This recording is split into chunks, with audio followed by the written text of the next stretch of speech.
अस्सलाम वालेकुम बच्चे, कैसे हैं सब लोग? ऑब्सो सब ठीक होंगे। आज हम 10th क्लास की केमिस्ट्री केमिस्ट्री चैप्टर 16 का टॉपिक देखेंगे। ऑक्सीडेशन नंबर की मदद से आयनिक कंपाउंड का कीमियाई फार्मूला लिखना। कि अगर कोई एक कंपाउंड हमें फॉर एग्जांपल उसमें पता है मुझे कि आयनिक कंपाउंड किस किस एलिमेंट से मिलकर बना है, तो मैं उस एलिमेंट्स उस एटम्स के नंबर ऑफ एटम्स के जितने भी वहाँ पे मौजूद होंगे, अगर मुझे उनके ऑक्सीडेशन नंबर्स का पता है तो मैं उसका कंपाउंड का फार्मूला लिख सकती हूँ। किस तरह से लिख सकते हैं इसको डिटेल में देखते हैं। कहते हैं फॉर एग्जांपल हमारे पास आयनिक कंपाउंड के मौजूद एटम्स के ऑक्सीडेशन नंबर्स की मदद से इसका फार्मूला लिख सकते हैं। कहते हैं फॉर एग्जांपल अगर कोई आयनिक कंपाउंड है और मुझे अगर वो पता है कि कौन कौन से एटम से मिलकर बना है और उन एटम्स के ऑक्सीडेशन नंबर का हमें पता है, तो हम उस कंपाउंड का फार्मूला लिख सकते हैं। मतलब मुझे सिर्फ ये पता करना है कि जो कंपाउंड जिन एटम से मिलकर बना है उन एटम्स का ऑक्सीडेशन नंबर क्या है। अगर ऑक्सीडेशन नंबर्स का मुझे पता है उन एटम्स के, तो इसका मतलब है हम उस कंपाउंड का फार्मूला लिख सकते हैं। कहते हैं इसको फार्मूला लिखने के लिए हमें क्या कौन सी चीजें हेल्प करती हैं। कहते हैं पहली बात के पीरियोडिक टेबल और एटम्स के इलेक्ट्रॉनिक स्ट्रक्चर इस मकसद के लिए हमारी मुआवनत करते हैं। मतलब हमारे पास क्या होता है, पीरियोडिक टेबल से हमें काफी हद तक मदद मिल जाती है किसी भी कंपाउंड का फार्मूला लिखने में। और दूसरा एटम्स के स्ट्रक्चर के बारे में हम लोगों ने पीरियोडिक टेबल के बारे में पढ़ा था कि हमारे पास ना पीरियोडिक टेबल में हमारे पास क्या है कि जितने अभी तक एलिमेंट्स डिस्कवर दरियाफ्त हो चुके हैं उनको सबको इकट्ठा करके ना एक ही जगह पे रख दिया गया।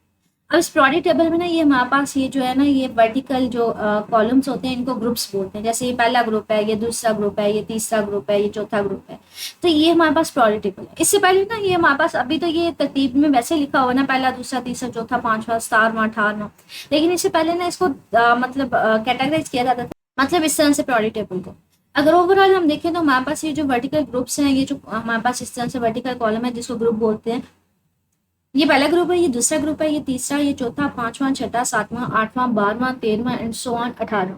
लेकिन बच्चे ये जो दरमियान वाले एलिमेंट्स होते हैं ना, ये इतने ज्यादा नहीं पाए जाते। मतलब ये यूजुअली जमीन का हिस्सा होता है, जमीन हमारी जो है ना इनसे मिलके बनी होती है। हमारा जो ज्यादातर लिंक होते हैं ना वो इनके साथ होता है, ये वाले के साथ, दूसरे के साथ, और 13वें 14वें 15वें के साथ। तो हम क्या कहते हैं, ये जो दरमियान वाले होते हैं ना इनको हम लोग बी के साथ रिप्रेजेंट करते हैं।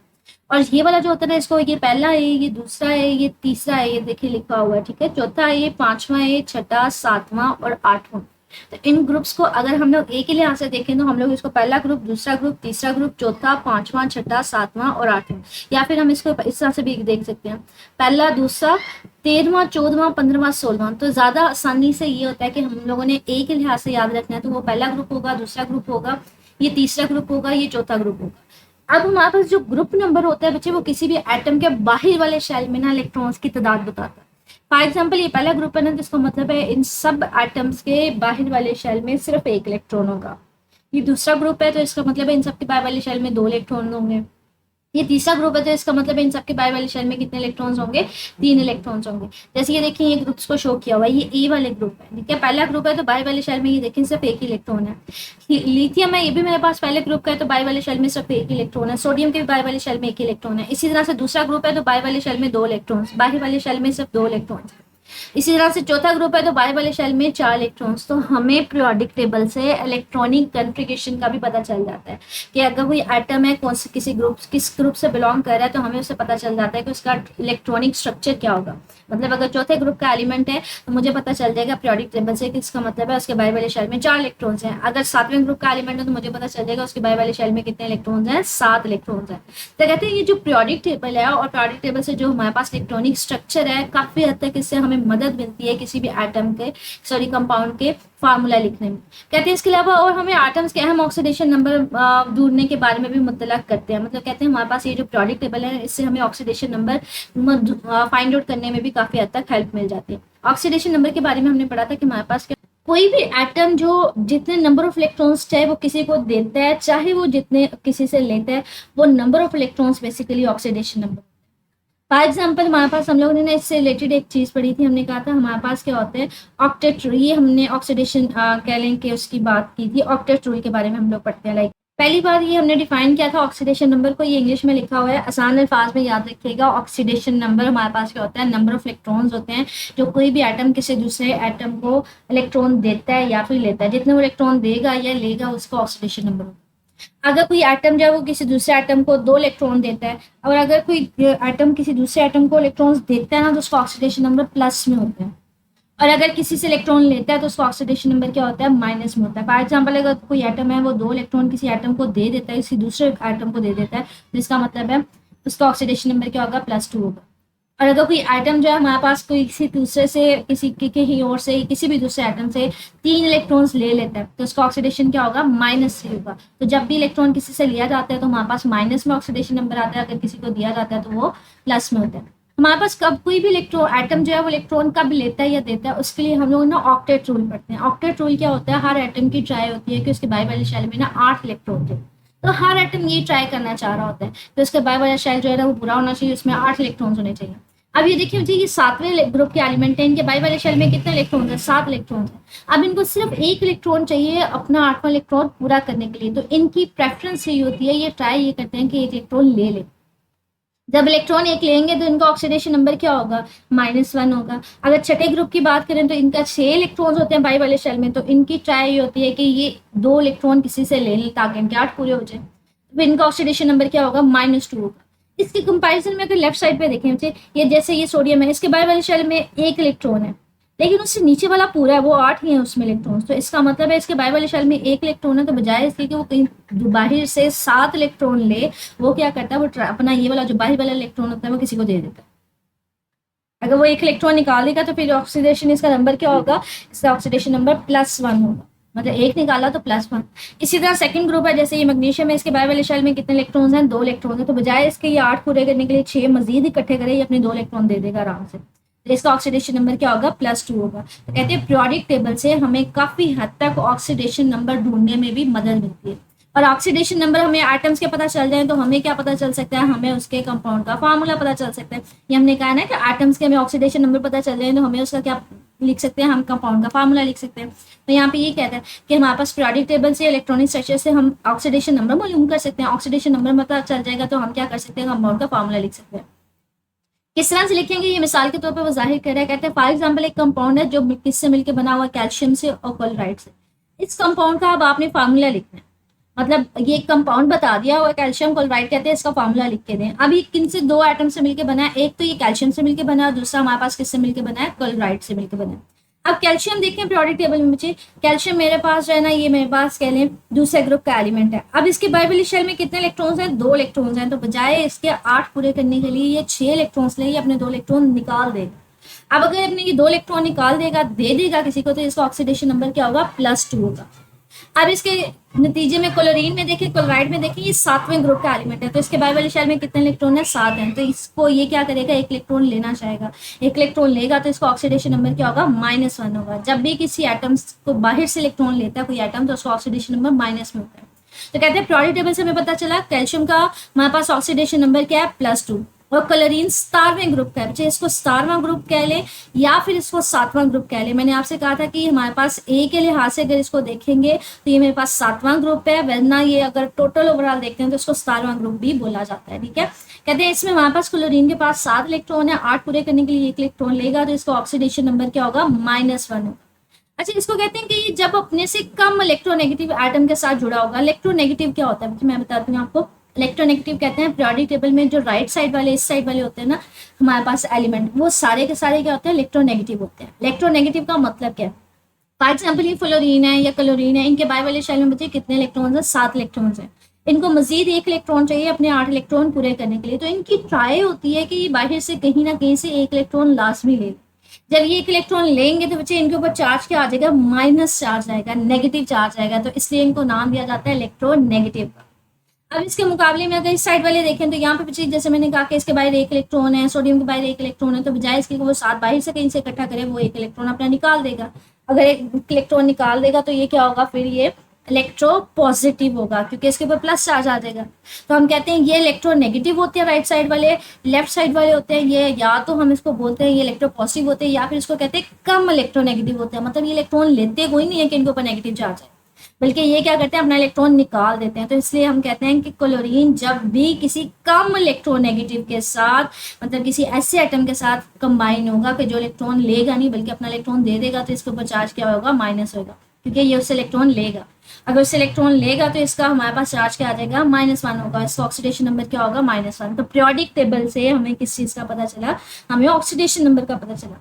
अब हमने ऑक्सीडेशन नंबर का पता चला, तो हम इसका फार्मूला कैसे लिखेंगे वो ये देखें। हमारे पास कैल्शियम था और क्लोराइड था, दो उसमें बता रही है कि दो एटम से, दो मतलब डिफरेंट एलिमेंट से मिलकर बना हुआ, कैल्शियम से और क्लोराइड से। कैल्शियम का हमें पता चल गया, हमने प्रोडक्ट टेबल से देखा, उसका ऑक्सीडेशन नंबर क्या है +2 और क्लोरीन का क्या है -1। 1 माइनस लिख लें या -1 लिख लें, तो जैसे आपकी चॉइस है।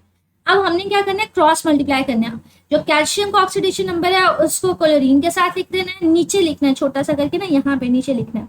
और जो क्लोरीन का हमारे पास ऑक्सीडेशन नंबर है इसको छोटा सा करके यहाँ पे कैल्शियम के साथ लिख देना है। सिर्फ नंबर लिखना है, साइन नहीं लिखना, प्लस माइनस साइन नहीं लिखना, सिर्फ नंबर लिखेंगे। तो कैल्शियम के साथ क्या आ जाएगा, ये वन है तो बच्चे ये वन यहाँ पे लिखे, ना लिखे कोई फर्क नहीं पड़ता। अब क्लोरीन के साथ क्या आएगा, चाहिए कैल्शियम वाला ऑक्सीडेशन नंबर इसका यहाँ पे आ जाएगा, तो CaCl2 इसके कंपाउंड का फार्मूला हमें पता चल गया। इसी तरह से कहते हैं मिसाल है हमारे पास एल्यूमिनियम ऑक्साइड में मौजूद अनासर के ऑक्सीडेशन नंबर्स की मदद से इनका फार्मूला बताएं। कहते हैं ये हमारे पास एक कंपाउंड है, इसमें एल्यूमिनियम के ऑक्सीडेशन नंबर से ऑक्साइड के ऑक्सीडेशन नंबर से ना आपने क्या करना है, इसका फार्मूला लिखना है। तो पहले मैंने ऑक्सीडेशन नंबर मालूम करना है। एल्यूमिनियम अगर पीरियोडिक टेबल में देखा जाए ना, एल्यूमिनियम जो होता है ना हमारे पास, ये देखें ये हमारे पास तीसरे ग्रुप का एलिमेंट है, तो इसके बाहर वाले शेल में कितने इलेक्ट्रॉन्स हैं, 3 इलेक्ट्रॉन्स हैं। तो बजाय इसके कि बाहर से कहीं से 5 इलेक्ट्रॉन्स इतने ज्यादा मांगता फिर ये अपने 3 इलेक्ट्रॉन निकाल देगा, तो इसका ऑक्सीडेशन नंबर क्या होगा, +3 होगा। अगर ऑक्सीजन में देखें बच्चे इसके बाहर शेल वाले 6 इलेक्ट्रॉन है, तो बजाय इसके वो 6 इलेक्ट्रॉन निकाले, ये कहीं से 2 इलेक्ट्रॉन लेगा। जब 2 इलेक्ट्रॉन लेगा तो इसका ऑक्सीडेशन नंबर क्या होगा, माइनस होगा, -2। ठीक है, तो ये देखें ऑक्सीजन का ऑक्सीडेशन नंबर क्या होगा, -2। और हमारे पास एल्यूमिनियम का ऑक्सीडेशन नंबर क्या होगा, +3। अब इन दोनों को जो है ना मतलब क्रॉस मल्टीप्लाई करेंगे, ऑक्सीजन का एल्यूमिनियम के साथ लिख देंगे, एल्यूमिनियम को ऑक्सीजन के साथ, लेकिन लिखना नीचे छोटा सा करके। और ऑक्सीडेशन नंबर लिखना है, साइन नहीं लिखना, मतलब प्लस माइनस साइन नहीं लिखना। तो ऑक्सीजन का 2 था तो 2 को एल्यूमिनियम के साथ लिख दिया, और एल्यूमिनियम का जो 3 था उसको ऑक्सीजन के साथ लिख दिया, तो ये मेरे पास कंपाउंड बन गया। लेकिन वो यहाँ पे एक छोटी सी बात कह रहा है, कहता है दोनों एलिमेंट्स के ऑक्सीडेशन नंबर का मजमुआ जो है ना वो 0 होना जरूरी है। जैसे इसका मालूम करके देख लेते हैं कि इनका ओवरऑल हमारे पास ऑक्सीडेशन नंबर जो है वो 0 के इक्वल है या नहीं है। हमारे पास एल्यूमिनियम कितने हमसे 2, ठीक है। इस कंपाउंड से मैंने इसका ऑक्सीडेशन नंबर फॉर एग्जाम्पल मैं प्रूव कर रही हूँ कि ये 0 है या नहीं है। एल्यूमिनियम का ऑक्सीडेशन नंबर कितना है, मेरे पास +3 है, ये ऑलरेडी मुझे पता है, तो मैंने इसको +3 लिख लिया। ठीक है, अब ऑक्सीजन मेरे पास ऑक्सीडेशन मजमुआ दोनों का सम, ठीक है। ऑक्सीजन के कितने हैं मेरे पास बच्चे, 3 है ना एटम्स, तो मैंने 3 लिख लिए। और मेरे पास ऑक्सीजन एक का ऑक्सीडेशन नंबर कितना था, -2, तो ये -2 आ जाएगा। अब ये देखिए बच्चे, ये 3 को 2 से मल्टीप्लाई करेंगे, 6 और 3 को 2 से मल्टीप्लाई करेंगे तो -6, प्लस का 6 और माइनस का 6 खत्म हो जाएगा, तो 0 हो जाएगा। तो आपने जो कंपाउंड निकाला उसको ऑक्सीडेशन नंबर किसके इक्वल आ रहा था, वो 0 के इक्वल आ रहा था, वो हमें पता चल गया। तो ये एक टॉपिक है जो लॉन्ग क्वेश्चन में हमारे पास एक्सरसाइज में पूछा हुआ है कि ये देखेंगे एक्सरसाइज में 16.1 पहला तफसीली सवाल है, ऑक्सीडेशन नंबर का इस्तेमाल करते हुए आयनिक कंपाउंड का फार्मूला किस तरह लिखते हैं, मिसाल के साथ वाज़ह करें। तो ये आज का टॉपिक इसमें आ जाएगा, मिसाल से ऊपर ऊपर, ठीक है, मतलब यहाँ तक ये एंड हो जाएगा। ठीक है, ये जो मिसालें हैं ये अलग से बच्चे आपके पास शॉर्ट क्वेश्चन जो है उस फॉर्म में पूछा जा सकता है। अगला हमारे पास टॉपिक है 16.3, कहते हैं आयनिक चार्जेस की मदद से आयनिक कंपाउंड का फार्मूला लिखना है। कि अगर आपके पास कोई आयनिक चार्जेस हैं, उनके चार्ज वगैरह का हमें पता है, तो वहां से हम आयनिक कंपाउंड का फार्मूला कैसे लिख सकते हैं। कहते हैं फॉर एग्जाम्पल हमारे पास पोटाशियम पर मैग्नेट है, ठीक है, ये आपके पास हमें एक कंपाउंड बता दिया पोटाशियम पर मैग्नेट, इसका हमने फार्मूला लिखना है। कैसे लेकिन कहते हैं यहाँ पे हमें इनके चार्जेस का पता होना चाहिए। जैसे पोटाशियम का हमारे पास जो चार्ज है वो +1 होता है, और मैग्नेट आयन का जो चार्ज होता है 1- होता है। अब इनको मिला के कैसे लिखें, मतलब अगर मुझे चार्जेस का पता है कि 2 चार्जेस है मेरे पास, एक प्लस वाला है और एक माइनस वाला है, तो मैंने इन दोनों को मिला के किस तरह से कंपाउंड का फार्मूला लिखना है। तो कहते हैं हम इन दोनों को मिला के कैसे लिखेंगे, ये पोटाशियम है प्लस और ये मैग्नेट आयन है। अच्छा, जो पॉजिटिव चार्ज होता है जो इसको कैटाइन बोलते हैं, और जो नेगेटिव होता है ना इसको एनाइन बोलते हैं। ठीक है, तो ये इनके नाम होते हैं। कैटाइन किसको बोलते हैं, पॉजिटिव चार्ज को, और हमारे पास एनाइन किसको बोलते हैं, नेगेटिव चार्ज को। अगर फॉर एग्जांपल इस तरह से हमें चार्जेस दे दिए गए हैं, वो कहते हैं आयनिक चार्जेस आपको दे दिए गए हैं, जैसे मुझे ये पॉजिटिव चार्ज वाला दे दिया गया और नेगेटिव चार्ज वाला दे दिया। कहते हैं इससे आपने इन दोनों को मिला के ना किस तरह से हमने फार्मूला किस तरह से लिखना है वो देख के लिखते हैं। बच्चे हम क्या करेंगे, क्रॉस मल्टीप्लाई लिखेंगे, मतलब जो मैग्नीज का चार्ज है उसको पोटाशियम के साथ लिख देंगे छोटा सा करके यहाँ पे, और जो पोटाशियम का चार्ज है उसको मैग्नेट आयन के साथ लिख देंगे यहाँ पे छोटा सा करके। सिर्फ चार्ज नंबर लिखना है, आपने साइन नहीं लिखना। अब ये देखें पोटाशियम के साथ इसका जो क्या था चार्ज 1- था, मतलब 1 चार्ज था, तो पोटाशियम के साथ 1 लिखे ना लिखे कोई फर्क नहीं पड़ता। बच्चे 1 भी यूजली हम नहीं लिखते। इसी तरह से अब ये देखिए पोटेशियम का चार्ज 1 था, उसको मैग्नेट आयन के साथ लिखना है, मैग्नेट आयन के साथ 1 लिखे ना लिखे कोई फर्क नहीं पड़ता। तो ये हमारे पास ओवरऑल कंपाउंड का फार्मूला आ गया। तो कहते हैं जब भी किसी, ये सिंपल हमारे पास कंपाउंड था, कहते हैं अगर हमारे पास थोड़ा सा कम्प्लेक्स आ जाए, जैसे कहते हैं फॉर एग्जांपल अगर आप किसी ऐसे आयनिक कंपाउंड का फार्मूला लिखना चाह रहे हैं जिसमें एक से ज्यादा आयंस मौजूद है, मतलब आयंस तो मौजूद है लेकिन आयन तो मौजूद है लेकिन उसमें ना एटम की तादाद काफी ज्यादा है। कैसे? फॉर एग्जाम्पल पूछे, ये मेरे पास, आपके पास आयंस दे दिए, उनका चार्ज दे दिया, ये एक अमोनिया है और ये हमारे पास दूसरा क्या है, कार्बोनेट है। अब यहाँ पे देखिए अमोनिया में ज्यादा नंबर ऑफ एटम्स है, जैसे यहाँ पे एक पोटाशियम में तो सिर्फ पोटाशियम था, लेकिन यहाँ पे अमोनिया में देखें ज्यादा नंबर ऑफ एटम्स है। नाइट्रोजन भी हाइड्रोजन 4 है, हाइड्रोजन है, तो हम कहते हैं ऐसा आयन जिसमें ज्यादा एटम्स की तादाद है, एटम की तादाद ज्यादा है। इसी तरह से कार्बोनेट है, इसमें भी देखें एटम की तादाद ज्यादा है। अब इनके चार्जेस भी दे दिए गए हैं आपको, मतलब आयनिक चार्जेस दे दिए गए हैं। आप इसने कंपाउंड का फार्मूला आपने कैसे लिखना है वो देखते हैं। अगेन वही क्रॉस मल्टीप्लाई, लेकिन कहते हैं जहां पे हमारे पास ज्यादा चार्जेस होंगे, फॉर एग्जांपल क्रॉस मल्टीप्लाई किस तरह से होगा, कार्बोनेट अमोनिया के साथ लिखा जाएगा और अमोनिया का किसके साथ लिखा जाएगा, कार्बोनेट के साथ लिखा जाएगा। अब ये देखिए कार्बोनेट का क्या है, 2, तो कहते हैं अगर ज्यादा कहीं पे आइटम्स मौजूद हैं तो आप क्या करेंगे, ब्रैकेट लगा के उसके बाहर लिखेंगे। मतलब आपने कार्बोनेट का अगर चार्ज नंबर इसके साथ लिखना है तो आप क्या करेंगे, पहले उसके बाहर ब्रैकेट लगाएंगे, अगर ज्यादा नंबर ऑफ एटम्स हैं फिर वहां पे चार्ज नंबर लिखेंगे। इसी तरह से कार्बोनेट है, यहाँ पे अमोनिया है, अमोनिया का चार्ज नंबर +1 है, तो इसको किसके साथ लिखना है, हमने कार्बोनेट के साथ लिखना है। 1 लिखे ना लिखे कोई फर्क नहीं पड़ता, इसलिए हम इसके बाहर ब्रैकेट नहीं लगा रहे। फॉर एग्जाम्पल यहाँ पे भी अगर 2 होता तो फिर मैं क्या करती, इसको भी ब्रैकेट में क्लोज करती, फिर यहाँ पे बाय 2 लिखती। तो हमारे पास ये फार्मूला किस तरह से लिखा जाएगा, ये फार्मूला कुछ इस तरह से राइट डाउन होगा। यहाँ पे अच्छा नीट डाउन नहीं किया हुआ, लाइक अच्छा इसको नीट डाउन कर लें, यहाँ पे उसका मिसिंग है, NH4 आ जाएगा, ठीक है, और ब्रैकेट में 4, मतलब NH4 अमोनिया था, ब्रैकेट के बाद इसका कार्बोनेट का चार्ज नंबर 2 आ जाएगा, चार्ज नंबर लिखना है, साइन नहीं लिखना, और कार्बोनेट CO3, ठीक है, इसके बाहर जो चार्ज नंबर है वो क्या आएगा मेरे पास, अमोनिया का इसके साथ लिखेंगे 1 है, तो 1 लिखे ना लिखे कोई फर्क नहीं पड़ता, इसलिए मैंने इसको ब्रैकेट में क्लोज नहीं किया। इसी तरह से कहते हैं मिसाल है, एल्यूमिनियम सल्फेट का फॉर्मूला लिखें, मतलब ये 2 आयन से मिलकर बना है, एक एल्यूमिनियम और एक सल्फेट। एल्यूमिनियम का जो चार्ज होता है +3 होता है, 3+ होता है, और सल्फेट का SO4 2- होता है। अगेन क्रॉस मल्टीप्लाई करेंगे कि सल्फेट का चार्ज इसके साथ, एल्यूमिनियम का चार्ज इसके साथ। अभी देखिए इसका सल्फेट का जो चार्ज है वो एल्यूमिनियम के साथ सीधा सीधा आ जाएगा, लेकिन जो हमारे पास इसका चार्ज सल्फेट के साथ जब आएगा तो ये देखिए सल्फेट तो मल्टी एटॉमिक है, तो इसको क्या करेंगे, इसको ब्रैकेट में, मतलब इसमें ज्यादा नंबर ऑफ एटम्स हैं, इसको ब्रैकेट में लिखेंगे, फिर उसके बाद बाहर हम लिखेंगे चार्ज नंबर। अच्छा मैंने आपसे कहा था कि हमें आयंस का पता होना चाहिए, तो ये देखेंगे आयंस बताए हुए हैं कि मतलब नाइट्रेट है, इसके ऊपर चार्ज कितना होता है, ऑक्सैलिक ऑक्सर मतलब ऑक्सलेट हमारे पास इस्ट ये है, परक्लोरेट है, मैग्नेट है, फास्फेट है, सल्फेट है और सल्फाइड है। मतलब हमारे पास मतलब डिफरेंट आयंस दिए हुए उनके साथ उनका ना चार्ज मेंशन किया हुआ है, जैसे नाइट्रेट है उसका चार्ज कितना होता है, हाइड्रोक्साइड है उसका चार्ज कितना होता है, साइनाइड है उसका चार्ज कितना होता है। जैसे यहाँ पे देखें हमने यहाँ पे सल्फेट आयन लिखा है ना, तो इसका अब हम चार्ज कहाँ से पता चलेगा, 2- कहाँ पे है, ये देखिए इसका चार्ज हमें लिखा हुआ है, ठीक है, सल्फेट का चार्ज 2-1 होता है, ठीक है, तो ये हमारे पास वहां से फाइंड आउट हो जाएगा। आगे हमारे पास इसी टॉपिक से रिलेटेड मुझे एक पूरी जांच है, कहते हैं जैल में दर्ज आयनिक कंपाउंड के फार्मूलाज इनमें मौजूद एटम्स के ऑक्सीडेशन नंबर की मदद से मालूम करें। मतलब ऑक्सीडेशन नंबर की मदद से आपने फार्मूला मालूम करना है। पहला हमारे पास क्या है, एल्यूमिनियम नाइट्राइड, तो इसका मालूम करते हैं। एल्यूमिनियम नाइट्राइड का हमारे पास कैसे, नाइट्राइड को किस तरह से देखते हैं हमसे, एल्यूमिनियम का हमारे पास ऑक्सीडेशन नंबर क्या होता है, +3 होता है, और नाइट्रोजन का क्या होता है, -3 होता है। ये हमारे पास ना लाइक अगर पीरियोडिक टेबल में देखें तो एल्यूमिनियम जो है वो तीसरे ग्रुप का एलिमेंट है, इसके बाहर वाले शेल में 3 इलेक्ट्रॉन्स होते हैं, तो बजाय इसके कि ये 5 इलेक्ट्रॉन मजीद लेगी अपने, ये 3 इलेक्ट्रॉन जो है वो लूज कर देगा, तो इसका प्लस चार्ज आ जाता है, +3। और इसके साथ जो है नाइट्रोजन है, नाइट्रोजन के बाहर वाले शेल में 5 इलेक्ट्रॉन्स होते हैं, तो बजाय इसके ये 5 लूज करे, ये बाहर से 3 इलेक्ट्रॉन्स ले लेगा, तो ये इसका चार्ज क्या होगा, -3 होगा। तो ये देखिए इसका चार्ज +3 होता है, इसका -3 होता है, तो हम क्या करेंगे, इनको क्रॉस मल्टीप्लाई करेंगे, नाइट्रोजन का उसके साथ लिख देंगे, एल्यूमिनियम के साथ, एल्यूमिनियम का नाइट्रोजन के साथ लिख देंगे, तो इसको एल्यूमिनियम 3 और नाइट्रोजन 3। लेकिन ये रेशो क्या है, 3:3, या दोनों अगर खत्म कर दे 1:1 भी है, तो इसको एल्यूमिनियम नाइट्राइड इस फॉर्म में भी लिखा जा सकता है, ठीक है, एल्यूमिनियम नाइट्रेट की फॉर्म में।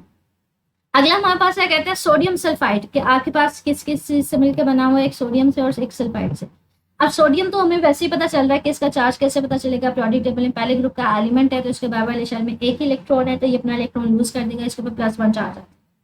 अब अगर हम बात करें सल्फाइड के, हमारे पास इसका क्या है, ये मैंने अभी आपको दिखाया कि हमारे पास ना लाइक ये आयन, इस टेबल में देखिए ये सल्फाइड है हमारे पास, इसका ऑलरेडी हमें चार्ज जो है ना वो पता है, मतलब इसका ऑक्सीडेशन नंबर, अगर कोई आयन होता है उसका जो चार्ज होता है वही उसका ऑक्सीडेशन नंबर होता है, तो इसका जो चार्ज है 2- है, तो इसको इसी तरह से हम यूज कर लेंगे 2-, ठीक है। अब क्रॉस मल्टीप्लाई करना है, जो यहाँ पे है उसको सोडियम के साथ लिख देंगे, सोडियम का जो चार्ज है वो इसके साथ नीचे छोटा सा करके लिखना है, सिर्फ नंबर लिखना है, तो सोडियम Na2SO3 आ जाएगा। इसी तरह से सोडियम हाइड्रोजन कार्बोनेट आ जाएगा, तो ये किस किस चीज से मिलकर बना है, एक सोडियम और एक हाइड्रोजन कार्बोनेट से।